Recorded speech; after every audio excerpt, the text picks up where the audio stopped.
Salut, dans cette deuxième partie, nous aimerons te présenter encore les livres qu'on a publiés. Bon, on ne voulait pas faire une même vidéo parce qu'elle serait trop longue. Pensée révolutionnaire sur le mariage, Blessing and Curses, les enfants dans les dessins éternels de Dieu. Bon, ces trois livres, j'ai oublié de mentionner que ce sont les livres écrits par le professeur Zacharias Stanley-Fomon, parés aux éditions du livre chrétien. Et nous précisons aussi que les livres que nous présentons ici sont disponibles en version papier, en e-pub et en version audio. Et le prochain livre, le dernier livre, c'est Si je suis un homme de Dieu, écrit par Benson Idahosa. Pensée révolutionnaire sur le mariage, écrit par le professeur Zacharias Stanley-Fomon. Il a eu enseigné sur le mariage partout dans le monde. Et quand il a enseigné, on a donc compilé cela, on a produit ça sous forme de livres. J'aimerais dire que j'ai lu ce livre et j'ai beaucoup appris. Le professeur nous montre que, il nous dit dans le livre, ce qui m'a beaucoup touché, il dit qu'il faut arrêter cette fièvre qu'on appelle l'amour. Mais épouse la personne qui va t'aider à accomplir l'appel de Dieu sur ta vie. J'ai lu ce livre et j'ai beaucoup appris de l'homme, du mari et de sa responsabilité. 2, de la femme et de sa responsabilité. 3, quelle est la pensée de Dieu au sujet du mariage. 4, comment choisir même son conjoint en quelque sorte. Pour moi, il a été assez facile à lire. Je l'ai lu, j'ai beaucoup aimé. Pensée révolutionnaire sur le mariage. Le deuxième livre, c'est Blessing and Curses. Vous savez, dans la vie, il y a parfois des gens qui travaillent extrêmement dur. Mais cependant, ils ont des résultats moyens. Il y a des familles où aucune fille ne va en mariage. Toutes les filles accouchent à la maison. Les garçons ont des diplômes, par exemple. Ils ne trouvent pas du travail. D'autres familles où les hommes meurent toujours très tôt et laissent des femmes veuves. Ou bien c'est le contraire. Ainsi de suite. Donc, il y a plusieurs types de malédictions. Il faut lire ce livre pour connaître d'abord quel type de malédiction existe. Bon, par exemple, dans la Bible, dans Deutéronome chapitre 28, Dieu fait une liste de malédictions qui vont reposer sur l'homme, sur les Israélites qui refusent d'obéir à la parole de Dieu. Dans ce livre, le prophète nous montre qu'il y a des facteurs autres que le travail dur qui font réussir un homme.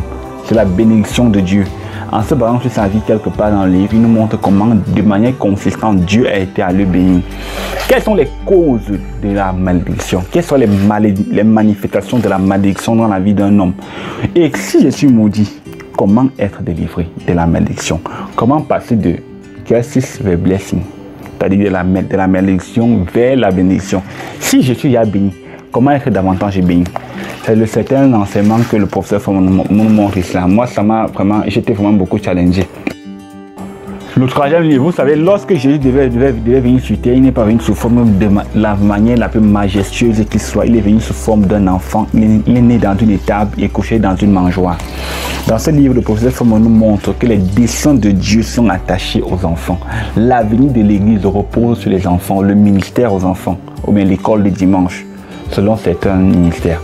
Dans ce livre, il nous montre l'exemple du Seigneur Jésus-Christ, il nous montre l'exemple de Samuel et de plusieurs autres enfants dans la Bible. Comment est-ce que les desseins de Dieu reposaient sur eux et l'importance critique qu'ont les enfants dans les desseins éternels de Dieu.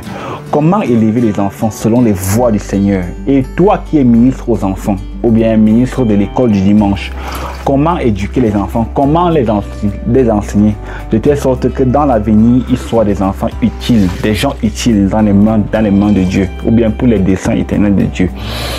La Bible dit, instruis l'enfant selon la voie qu'il doit suivre. Quand il sera grand, il ne s'en détournera pas. Comment l'instruire? Voici ce livre à lire. Il était un homme de Dieu exceptionnel. Dieu l'a utilisé de manière la plus exceptionnelle qui soit. Il a démontré la puissance de Dieu de 1001 manières face aux satanistes, aux sorciers, face au gouvernement, face aux hommes incrédules. Benson Idahosa, Si je suis un homme de Dieu, c'est un livre qu'il a écrit pour nous démontrer la puissance qui réside dans le nom de Jésus. La puissance que Dieu nous a donnée en tant que croyants, en tant qu'enfants de Dieu.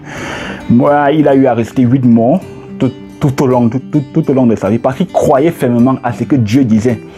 Un jour, les sorciers du monde entier se sont réunis et ils ont décidé que la conférence des sorciers dans le monde devait se tenir au Nigeria, à Benin City.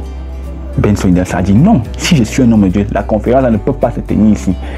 Et il a pu démontrer par A plus B aux sorciers là que la conférence ne peut pas se tenir ici. La Bible dit que tout lieu que je foulerai par mon pied, celui-là me serait attribué. Et le sorcier lui a dit, que même Dieu ne peut pas empêcher que cette conférence ait lieu ici. Là. Il dit que justement, Dieu ne peut pas empêcher que cette conférence ait lieu ici. Parce qu'il n'a pas, Dieu ne peut pas s'occuper des petits dossiers comme ça là. Il m'a confié cela de gérer. Moi j'étais vraiment très émerveillé et grâce à Benson Idaho Sarr, ou bien par l'autorité que Dieu lui a donnée, cette conférence des sorciers à travers le monde ne s'est pas tenue au Nigeria. J'ai beaucoup aimé la manière dont il nous montre la puissance qui réside dans le nom de Dieu, de Jésus, et la puissance que Dieu a donnée aux croyants. Alors dans ce livre, ça m'a fait davantage comprendre, bon, ça va dans le même sillage que le chemin de la puissance spirituelle écrit par le professeur Zacharias Stanefon. Moi, je te conseillerais de lire ce livre si tu en as l'occasion pour voir comment est-ce que Dieu peut utiliser un homme pour démontrer sa puissance devant le monde et devant Satan. En lisant ce livre, je suis vraiment entré dans l'expérience de cette parole et j'ai vraiment envie de démontrer la puissance de Dieu. Bon, si tu as suivi la partie 1, ça c'est la partie 2 de nos dernières lectures. C'est ce que nous pouvons dire par rapport. Actuellement, je suis en train de lire Mariage, divorce et remariage de Kenneth Hagin et aussi le livre qui est là, Back from His Mission. Back from His Mission. Et toi, j'espère que tu vas bien et que tes lectures se passent bien. En attendant notre prochaine vidéo, que tes lectures soient belles et révolutionnaires.